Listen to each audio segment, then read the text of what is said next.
Good evening, you're watching The Big Question. I'm Sanjana. India's IT sector is no stranger to long hours, relentless deadlines, and a culture that celebrates the hustle. But this week, a fresh debate has erupted. Not just about overwork, but about how closely companies are now tracking every minute of it. Infosys has begun emailing employees who log excessive hours from home, flagging them for breaching healthy limits, even as it expects them to clock at least 9.15 hours daily, 5 days a week, and to work from office 10 days a month. Now, at first glance, it sounds like a progressive shift, an acknowledgement that burnout is real and well-being matters. But for many employees, it feels like another layer of micromanagement and surveillance. Detailed logs of when you work, how long, and where. All of this comes in the shadow of Infosys founder Narayan Murthy's controversial call for a 70-hour work week, which, if you remember, had triggered outrage and a fair bit of soul-searching over whether India's knowledge economy is pushing workers to the brink. As companies like TCS to Genpact roll out new monitoring tools and stricter return to office mandates, the line between healthy accountability and intrusive oversight is now getting blurrier. So this evening's big question: are India's IT giants truly protecting their employees from burnout, or are they just repackaging old expectations in a more surveilled, micromanaged way? Because at stake isn't just productivity, it's trust, autonomy, and the future of work itself. Joining me to debate this is Ashank Desai, chairman of Mastech Limited, someone who's seen the evolution of India's tech workplace over decades. I also have Shreya Manot, clinical psychologist who has counseled professionals through stress and burnout and can help us unpack the mental health implications. Neeti Sharma, CEO of TeamLease Digital, a workforce solutions leader, bringing a nuanced view on productivity policy and employee trust. And Rahul Das also joining us, Central Secretariat member at AIITEU, representing workers who are now saying enough is enough. So let's set some context now. Infosys now requires employees to work at least 9.15 hours a day, 5 days a week, while actively emailing those who are logging excessive hours remotely. So reports are saying that employees are receiving emails with daily work logs, obviously sparking concerns about micro-tracking. So let's understand if these policies are genuinely about well-being or a new form of performance policing. So before I was going to go to Ashank, but I understand that he's going to be joining us in just a moment. But let me come to you now, Shreya. We saw that Deloitte's 2023 study found that over 80% of Indian professionals are reporting burnout symptoms. So on the one hand, employees are receiving emails that stress maintaining a healthy work-life balance is crucial, yet also detailed how many hours each person worked at home. So how do employees reconcile care with the feeling of constantly being watched? And what does the data tell us about, how surveillance affects, employees' general mental well-being? Right. Yeah, it's such a pertinent issue right now, correct?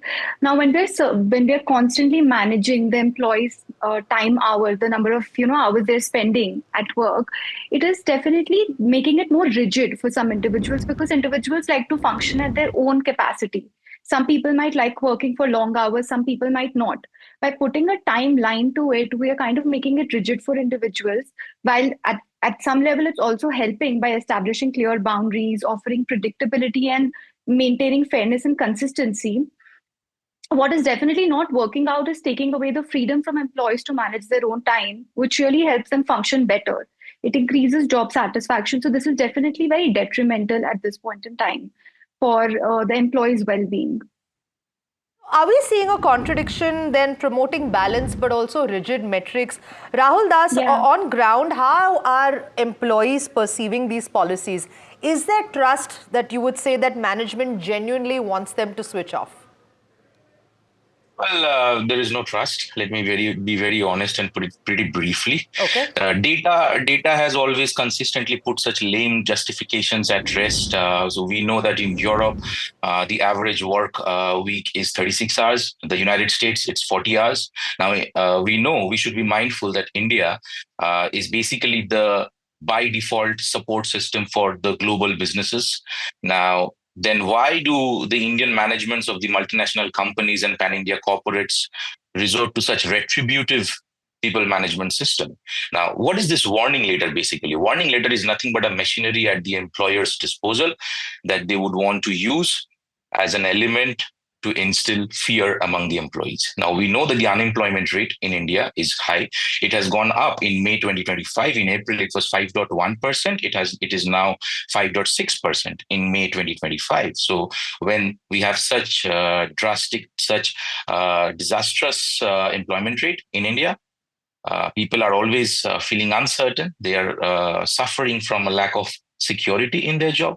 So they are kind of compelled to accept whatever comes their way and then just work quietly, wherein the companies they don't at all pay any attention to the existing labor laws. The overtime, there is a legal provision in the state labor laws to enforce compensated overtime work, whereas the companies don't pay any heed. In our opinion, we believe that the root cause of all these problems is the lack of implementation of the existing labor laws. If the overtime can be enforced in some way or the other in the IT industry, in the ITES sectors, that would give some sort of relief to the employees. Of course, we need to be also mindful of the reasonable restrictions that the state labor laws impose on this, that there is an upper cap of the overtime hours. Yes. Okay, Ashank Desai also joining us. Welcome to NDTV Profit and the Big Question. You've built and led companies through India's IT transformation. Would you say this shift signals genuine care for employee health, or is it simply an evolved form of command and control? Because are these policies inevitable in hybrid work? 45 years of Indian IT industry history, which I have lived, we have grown 5,000 times from 50 million to 250 million. Okay. This would not have happened unless we took care, industry took care of the employees, and 6 million of them are working with us. And they themselves are extremely responsible employees. They do not take necessary instructions only from the company. They work for our customers. They understand value of serving their customers, and they interact with our customers in our business. Our IT services business, you must see what business we are in. We develop software, or we develop their processes and interacting with customers all over the world. So employees know what it means to be a work-life balance, and they have been in the industry has been working along those lines. I don't know if there is some aberration somewhere. We are making as if whole industry is doing something. It's completely unfair statement to make that industry does not care about employees. We would not have reached this level of success without taking care of our employees extremely well. Of course, you can always find some exception somewhere and say that, okay, this is what going wrong. I think it is completely unfair to judge a company, the industry based on this. Is all that I would say at this point of time. Okay, fair. So let's also talk about the employer's dilemma, as Ashank Desai rightly laid it out. Accountability in the hybrid era. I'm going to refer a report by NASSCOM, which estimated over 55% of India's IT employees are still working in a hybrid model. So is some monitoring unavoidable, or then have companies taken it too far, something that we probably need to break down? Neeti Sharma, as a leader working with thousands of tech professionals, do you believe productivity tools have crossed into intrusion? I actually don't think so, because like you called out, this whole hybrid form of working, and why are employers insisting that employees come into office? I think there is a very thin line between trust and intrusion, in today's digital world. And we all know that unless we are trusted, supported, empowered, we'll not be able to perform what we have to. But we've also seen, specifically in the hybrid model, we see employees are logged in for many hours, but the productivity is suboptimal. And I think that's the reason why many employers may want to look at, hey, you're supposed to work for 9 hours, be productive in those 9 hours. No one, I think, beyond a point is expecting employees to work for 14 hours, 15 hours, 20 hours a day. Yes, there are days when projects demands that we stretch ourselves, but I think just staying logged in is not equal to productivity. And I guess that's where the employers are coming from. Mr. Desai alluded to this very clearly, right? I think if we are able to give that balance to employees, and I think most employers, most IT companies have done very well in terms of giving the right infrastructure, the right support, the right handholding, learning, technology enablement, and also the hybrid model. I mean, why is it that IT is still talking hybrid, whereas many other industries have gone to full time coming back to office? So I think people understand that there is a need. Having said that, there will obviously be stray cases where somebody is really stretched, will need to work for the 12, 14 hours, but because of the 9-hour policy may have a challenge. And there are other stray cases on the other side where people are just logged in for hours together and the productivity is really low. So I guess the employers will have to figure out what works for them best. I mean, we're talking about Infosys today. Tomorrow it would be somebody else. Each one of us to our own. Whatever works best for me. And I'm sure that there are instances where employers have found employees not doing what they're expected to do within the timelines, and which is why these kind of policies are also coming back. And apart from all of that, employees have been crying hoarse saying there's no work life balance. I don't get time for myself. I've perpetually, clued into onto my laptop. So here is an organization saying, hey, finish your work in the 9-10 hours that I'm giving you and take the next few hours off. I guess we'll have to just figure out a way which works for both of us, the employers as well as employees. Das, then what would you have willed or felt that maybe the companies could have done better if, well, let's give them the benefit of the doubt, if going by what Ashank and Neeti are actually saying, how do you think they should have approached this then? Well, I mean, see, how they should approach this, then we need to be very careful about the policy. If we're talking about policies, the policy should be in accordance with the law of the land. We have the law of the land. We had the 29 labor laws. We know that several other trade unions under the umbrella of Center of Indian Trade Unions have convened an all India general strike today as we are talking now. So what is the primary demand of this strike? The primary demand is basically to repeal the newly introduced labor code. Why do we oppose labor code? Labor code clearly rips off the employees. Even the definition of worker is going to be changed. Any person who is earning anything above 18,000 rupees per month will not qualify as an employee. And if they don't qualify as an employee, then what happens? Their employee benefits can be stripped off anytime. The whatever protection they had against illegal termination in the Industrial Dispute Act 1947 is going to go away pretty soon. So these are the reasons why we are in favor of this general strike. And going back to the question that when a person cannot meet the objectives, the work objectives in the 9 hours, only then they are made to work outside office hours, I would beg to differ in this case, because we have multiple cases across India that we as a union are trying to handle, wherein people, they deliver to the best of their abilities in those 9 hours that are allotted, that they are paid for, and then that is shift one. And then the same day when he travels and reaches home, he starts another shift for 4 to 5 hours, that is shift 2 in the same day. And this additional 4 to 5 hours is never compensated. So that is why we keep reminding people that there is a law of the land that keeps the upper cap, that keeps a reasonable restriction on the overtime hours, and at the same time makes it mandatory for the organizations to enforce overtime payment, right? So we are not against work, we are not against productivity, but what we are just suggesting is that if you are making me work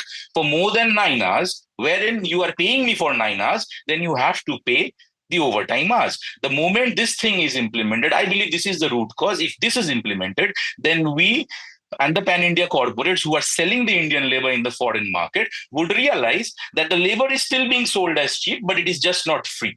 They are not stealing the labor from the employees free of cost. That is the only point that we would try to make here. And at the same time, the warning letter All those things, these are internal policies. If a company wants to increase the surveillance, if they want to micromanage, that would completely rely on the company, how they would want to enforce a policy within their organization. But it should stick to those 9 hours. A person cannot be forced to log in even after going home from office to provide some extra support and do some extra miles. And at the same time, that is not going to help in any way, because when the annual appraisal time period would come, the increment would still be 3%. That would definitely beat the flexible inflation target system that has been set by the government of India to address the inflation rate that is set to 4% plus minus 2%, the global inflation rate. So as I'm saying, the data reveals that we have 5.6% unemployment in May.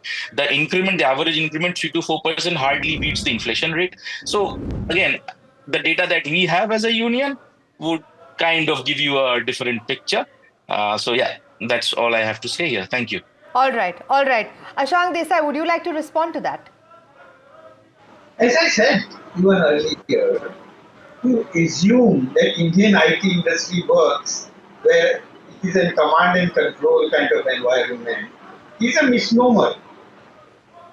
You can always pick one example, two examples somewhere and say that, oh, this is what is happening. As I said, there are 6 million people working in this industry. All of them are doing well, all of them are paid well. And as I said again, and I repeat, most of them work hard for their own volition. They carry the responsibility of doing the best job themselves. They think that it is a good thing to deliver to the customer service, because if the company does well, they also do well. So this is a whole system which is based on win-win solution over the last 45 years. Otherwise, we won't be here. If we had started as if it is made, as if we are kind of exploiting employees, we would not have reached here and we would not have become global player. So to say that somebody is working hard on a particular day, yes, it might be happening. I am not denying that. It would be happening if customer wants something, a service at a time. Now, some of these get reflected into the appraisal, some of them get reflected into incentives, promotions, somebody who works hard. So there is no free work that is being done. Now, each company has a different policy. I don't want to get into overtime policies, but the point I'm making is, what is the context? The context is of a win-win with employees and customers and management to deliver best services to the world. And we are doing that, and in that, to say that we are exploiting, or some people may be taking an exception and showing it, is not fair, is all that I'm saying. Let's not paintbrush whole industry as if it is going all over. Is all that I'm saying, again and again. All right, accepted. Shreya, if the intent then is to safeguard health, what better tools can company use then instead of hourly reports like this? Right. I think the most important thing is, instead of, like, supervision is great. Like, it's nice to supervisors know what your employees are doing for you. But what would really help is to define core hours and flexible hours instead of just kind of putting it down to, okay, X to Y time, right? In allowing the employees to decide these are the core hours and these are the flexible hours really helps them also maintain their personal life to a great extent. What I also think is that when these policies are being actually implemented, it's very effective if you take the employee's thought process into perspective as well, because every employee is different. Just like some people like working extra hours, some people might not. There is a preference that individuals have. So it's nice to tailor your approach towards employees by focusing on what their needs are. It's also very important to make sure that you lead by example. For example, restricting after work calls. That is something that people on a hierarchical higher level can maintain, which is mostly not maintained. As much as it sounds great to hear that some employees like working extra hours to complete the work and deliver to the client, we also have to understand that sometimes they don't have the option to really complain because they don't have an option, right? So another thing that would be very effective is to manage the workload, is to constantly keep reviewing the workload every week, every 10 days, to make sure that we are not overburdening any particular employee. It's also great to offer flexible hours to employees to help them manage their time in a better way rather than the organization managing it for them. Unless there are fixed deadlines, that's fine. That is where a little bit of rules and foundations can come into picture. But flexibility is something that would really help.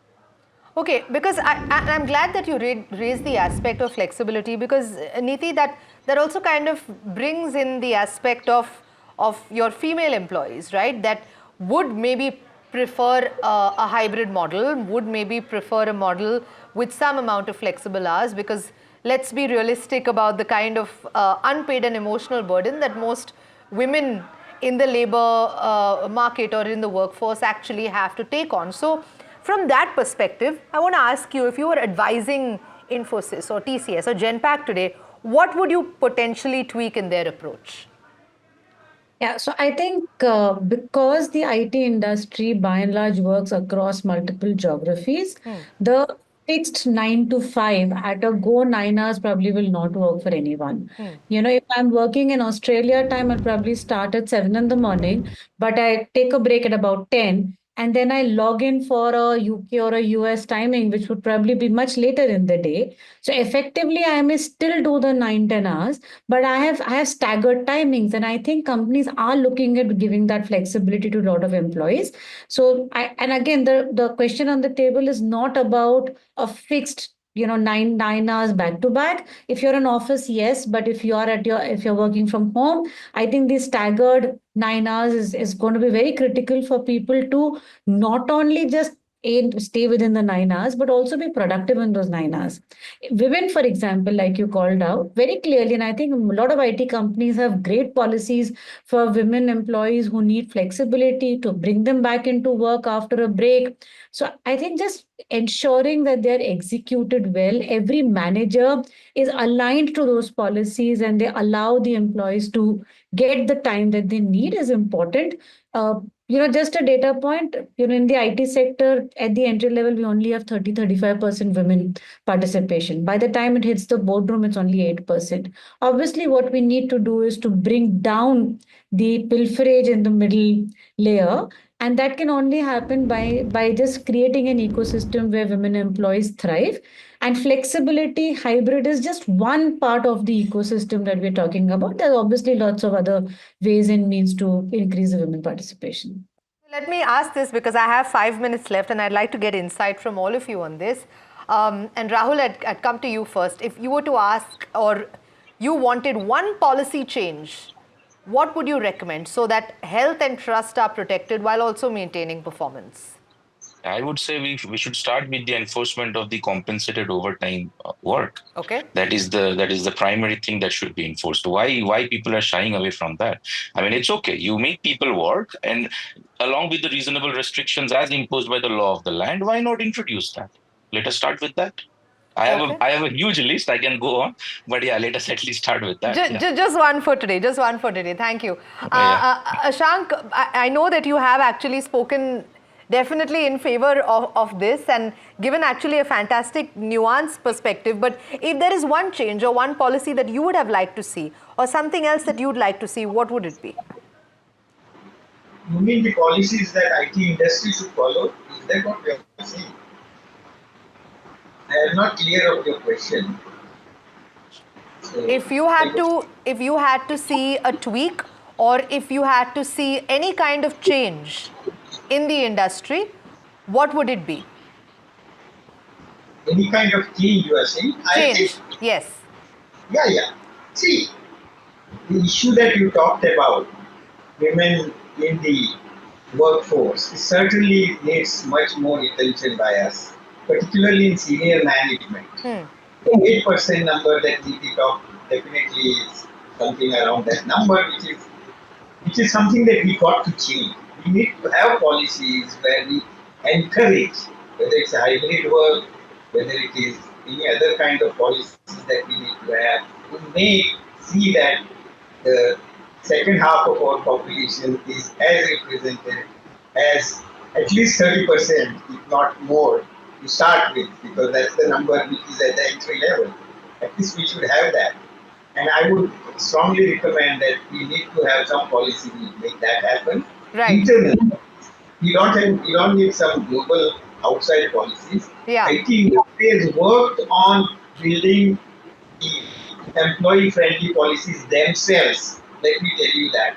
We were not told by government to do A, B, C, D, E, F in terms of building our workforce. Sure. Again, I repeat, we won't be here unless we had proactively initiated policies take care of our employees. We can always do better. One of the areas certainly is this, where I would like more Sure. effort of us. Okay. Neeti? I would just call out that the productivity tools that organizations are using should empower employees and not intimidate them. I think it's important that that trust remains, because if that goes, then forget productivity, even just keeping people together becomes a big task. So I think that's really a call out for me. Fantastic, fantastic. And Shreya, to wrap it up?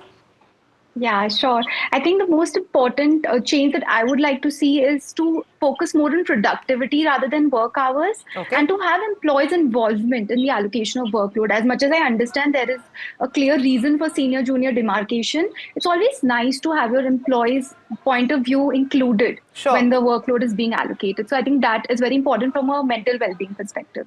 Thank you so much to all of my panelists joining me for a very, very important discussion this evening. This is as India's IT sector is standing at a crossroads. On the one hand, companies like Infosys and TCS say they want healthier, more sustainable work cultures. On the other, employees are still grappling with long hours, tight controls, and a sense of being constantly measured, even in their living rooms. So as hybrid work becomes the norm, the question isn't just about how many hours you log, it's whether trust and autonomy can survive the pressure to stay hyper productive. Because in the end, work-life balance can't be achieved through spreadsheets or surveillance. It requires something far simpler and far harder, which is a genuine cultural shift. Thank you to all my guests, and thank you to you viewers for joining us once again.